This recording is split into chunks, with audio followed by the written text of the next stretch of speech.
Hello friends, welcome to traditional foods. இன்றைக்கி நம்ம என்ன பார்க்க போகிறோன்னா, ஜூஸி அண்ட் டேஸ்டியாக நல்ல சாஃப்டான ஜவ்வரிசி ரசகுல்லா எப்படி பண்ணுறது அப்படின்னு பார்க்கலாம். இந்த ரசகுல்லாவுக்கு நம்ம பால் தெரிய வச்சு அதில் மாவு எடுத்து அதில் உருண்டை பிடிச்சி செய்ய போகிறதில்ல. நம்ம ஜவ்வரிசிலேயே இதை மாவு அரைச்சி இதில் செய்ய போகிறோம்.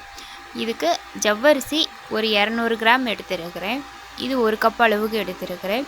இதை நல்லா வாஷ் பண்ணிவிட்டு ஒரு அரை மணி நேரம் அளவுக்கு ஊற வச்சுக்கிறலாம். நல்லா ஊறினாதான் நல்லா அரைப்படும். அப்போ தான் நமக்கு உருண்டை பிடிக்கிறதுக்கு நல்லா வரும். இப்போது அரை மணி நேரம் நல்லா ஊறிடுச்சு. ஊறினதுக்கப்புறம் நல்லா தண்ணியெல்லாம் ஏற்றுட்டு ஒரு மிக்ஸி ஜாருக்கு மாற்றிக்கிறலாம். பால் பவுடர் 1 ஸ்பூன் எடுத்துருக்கிறேன். கார்ன்ஃப்ளவர் மாவு 1 ஸ்பூன் போட்டுக்கோங்க. தண்ணி கொஞ்சமாக 1/4 கிளாஸ் அளவுக்கு மட்டும் ஊற்றி அரைச்சிக்கோங்க. தண்ணி கூடிடுச்சுன்னா கார்ன்ஃப்ளவர் மாவு கொஞ்சம் சேர்த்துக்கோங்க. ஃபைன் பேஸ்ட்டாக அரைச்சாதான் நல்லா இருக்கும். உருண்டை பிடிக்கவும் நல்லா வரும். உருண்டை பிடிக்கும்போது நீங்கள் நெய் இல்லைன்னா எண்ணெய் கையில் நல்லா தேய்ச்சிட்டு நல்லா உருண்டைகளை பிடிச்சிக்கோங்க. பால் ஒரு 1/2 லிட்டர் அளவுக்கு ஒரு கடாயில் ஊற்றி நல்லா காய வச்சுருக்கேன். இந்த உருண்டையெல்லாம் நல்லா பிடிச்சி வச்சாச்சு. பால் நல்லா காஞ்சி வரட்டும். நல்லா கொதிக்கிற மாதிரி வந்ததுக்கப்புறம் இதில் 1 ஸ்பூன் பால் பவுடர் போட்டுக்கலாம். பால் பவுடர் போட்ட உடனே நல்லா கிண்டி விட்டுறணும். இல்லைன்னா அது உருண்டையாக தெரலாம் நின்றோம். அதனால் நம்ம நல்லா கிண்டி விட்டுறணும். நல்லா அடி வரையும் நல்லா கிண்டி விட்டுருங்க. இந்த பால் நல்லா கொதித்து வர மாதிரி இருக்கும்போது இந்த உருண்டைகள் எல்லாம் ஒன்று ஒன்றா எடுத்து சேர்த்துக்கலாம். நம்ம மொத்தமாக சேர்க்கக்கூடாது, ஒன்று ஒன்றா தான் எடுத்து சேர்க்கணும். மொத்தமாக சேர்த்தோம் அப்படின்னா அந்த உருண்டைகள் எல்லாம் உடஞ்சிரும். அதனால் நம்ம தனித்தனியாக ஒன்று ஒன்றா எடுத்து இந்த உருண்டைகள் எல்லாம் இந்த பாலோடு சேர்த்துக்கிறலாம். ஒரு பக்கமாக போட்டுக்கோங்க.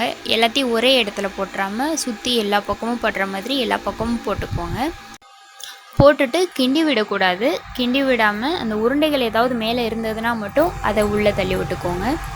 உருண்டைகள் எல்லாம் ஒரு பக்கம் நல்லா வெந்து மிதந்து வரும். அந்த மாதிரி மிதந்து வர மாதிரி இருக்கும்போது நீங்கள் கரண்டியில் ஒரு பக்கம் திருப்பி விட்டுக்கோங்க. நல்லா வெந்ததுக்கப்புறம் தான் திருப்பணும். இடையில நீங்கள் திருப்பி விட்டிங்கன்னா அந்த உருண்டைகள் உடஞ்சிரும். இந்த மாதிரி நல்லா வெந்ததுக்கப்புறம் ஒரு பக்கம் திருப்பி விட்டுட்டு ஜவ்வரிசி எடுத்த அதே கப்லேயே 3/4 கப் அளவுக்கு சர்க்கரை இதோட சேர்த்தாச்சு.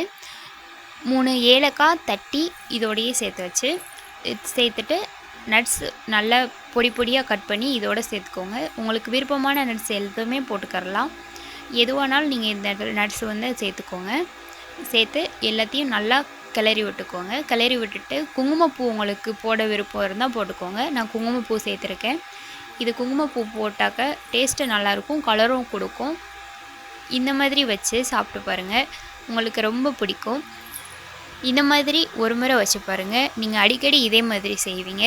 உங்கள் வீட்டில் உள்ள குழந்தைங்க பெரியவங்க எல்லாருமே விரும்பி கேட்டு சாப்பிடுவாங்க. இந்த உருண்டைகளை கிண்டி உடைச்சிடாமல் பொறுமையாக எடுத்து சர்வ் பண்ணுங்கள். டேஸ்டியான ஜவ்வரிசி ரசகுல்லா ரெடி. இந்த வீடியோ பிடிச்சிருந்துச்சுன்னா லைக் பண்ணுங்கள், சப்ஸ்கிரைப் பண்ணுங்கள், பக்கத்தில் உள்ள பெல் பட்டனை கிளிக் பண்ணுங்கள். தேங்க்யூ ஃபார் வாட்சிங் ஃப்ரெண்ட்ஸ்.